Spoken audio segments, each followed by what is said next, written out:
So Rhagib al-Isfahani leaves us hanging with this kind of idea of, okay, you need to know Allah, and you need to know yourselves, and you need to know what's your capacity, what's your nature, but also what's your purpose. So the first thing he tackles is, okay, what is the purpose? And if you ask, the average Muslim, what's the purpose of life? Why are we here? They're going to give you kind of the Sunday school answer. Well, we're here to worship Allah. Okay, technically true, right? Surah Al-Dhariyat, Allah says that He only created us to worship. That's true. But that's not the only reason we're here. And Rhagib al-Isfahani goes into the Quran to extract other purposes. Why Allah placed us here in the first place? Why are we created? And why are we created like this? Right? Not just why do we exist, which is one question, but why do we exist as we are? Or why don't we have an original sin to overcome? Why do we have to do good works? Why do we have to believe? Why are we created as almost like a clean slate with all these sort of potentialities that aren't realized, that require development? What's the point? And so Rhagib al-Isfahani, he identifies three main purposes to human life, and they exist in a hierarchy, right? So there's kind of like your beginner level, training wheels, purpose to life, and then there's kind of an intermediate level, and then there's an advanced level for the elite who are able and willing to get there. So the first purpose and the beginner level purpose of human life is imara, which has to do with just settling on earth, right? Your needs, your livelihood, family, you got your kids, you got your friends, you got your job, you got your car, your house, your electricity bill, all the sorts of things that you need to just barely survive, to have a decent life.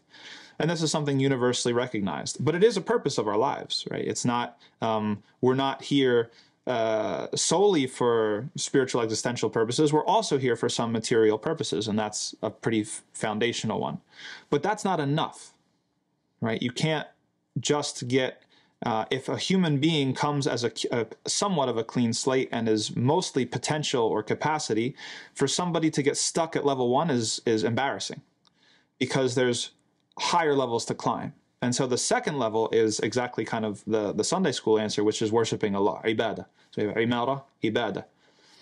Worshiping Allah. Why? Why is that a higher order purpose than simply imara? Because people can have any intention when it comes to establishing their livelihood. You can have the most righteous person on earth. He is going to work for the sake of Allah, and he's making money for the sake of Allah, and everything he does is halal, and he's just like absolutely exemplary in his interactions and transactions with other people. People are, accepting Islam at his hands and by his example, like in droves, right? That's like best case scenario. And then you have the dude who, he opens up, a casino, and he sells drugs, and whatever. Both of them are taking care of their livelihood, okay? One of them has an intention to please their creator, and the other person doesn't have any intention like that whatsoever. They're just about the money. What's the bottom line? What's my number? What's my profit? The second level, ibadah, has to do with gratitude, okay? So the difference between level 1 and level 2 is that now we're not just talking about livelihood, we're talking about gratitude. You come into this world, and there's two types of people. There are people that come into the world and they see the fact that they are in debt. And there's other people who don't recognize that they're in debt, which is why Allah subhanahu wa ta'ala in the Quran, He compares obedience to parents with obedience to Allah. Or if He doesn't compare it per se, He puts them right next to each other, because there's a transferable spiritual skill that's going on there. You come into this world, you didn't choose to be born. You didn't choose to have your parents. You didn't ask them to change your diapers. That you didn't ask them to spoon feed you, or to wipe up your vomit, or to nurse you to sleep, or to stay up with you all night when you were crying because you're having teething pain. They did it, and you didn't have a choice. It's very against today's society. We want everything that I chose. I'm going to choose everything about myself. No, you have a debt to pay to your parents, because they did things and you couldn't even consent. They did good for you and you couldn't even consent. So to be grateful to your parents, or is to try to pay off that debt, is to recognize that debt. That's a virtue. First of all, to recognize the debt at all is a virtue. And then to strive to pay it back, or at least to be grateful for it if we can't pay it back, is a second virtue. And so that's completely transferable to Allah, right? Not in degree, but in kind, right? The amount that we're in debt to Allah it can't be calculated. We come into this world, we've got fruit hanging on branches towards us. All you have to do is pluck it off.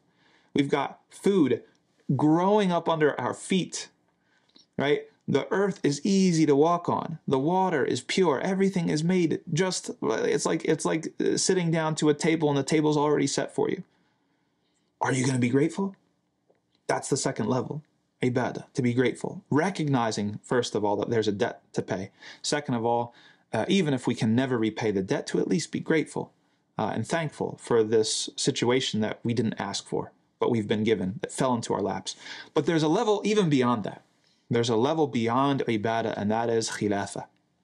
And this is also from the Quran, various parts. Obviously, Allah says in Surah Al-Baqarah, when He's talking to the angels, that we're going to fil ardi khalifa, that He tells them, like, I'm going to place on earth a khalifa. So there's our purpose right there, or one of our purposes, is to be a khalifa, is to be a, well, how can we translate it? A successor, or a steward, or a guardian, or somebody who comes after somebody else to manage things, to take care of things, to make sure that things are as they should be according to the one who kind of put you in that position. Hey, that's the highest level. Because gratitude is about expressing something for yourself. It doesn't necessarily transfer to others. Okay, if you're grateful to Allah for creating this world in the way He did, for you recognize the debt and you try to be thankful, that's good. It's going to be transformational for you. But it's not necessarily going to help the guy next to you. It might, but it might not. Whereas once somebody realizes their role as a khalifa, and that human purpose, the highest purpose for human beings is khilafah, is stewardship, is doing the work of Allah in creation. Doing what pleases Allah in creation, managing the creation in a way that pleases Allah. That's the highest level. Now you're not just expressing gratitude for yourself, now you're taking care of everybody, right? The fish are safe because of you. You're the Khalifa. The air is pure because you're the Khalifa. The water is clean because you're the Khalifa. Every single creature, every single part of creation is grateful, first to Allah and then towards you, because you are affecting and establishing a society, a just society, a righteous society where everything is taken care of. That's the ultimate purpose of a human being.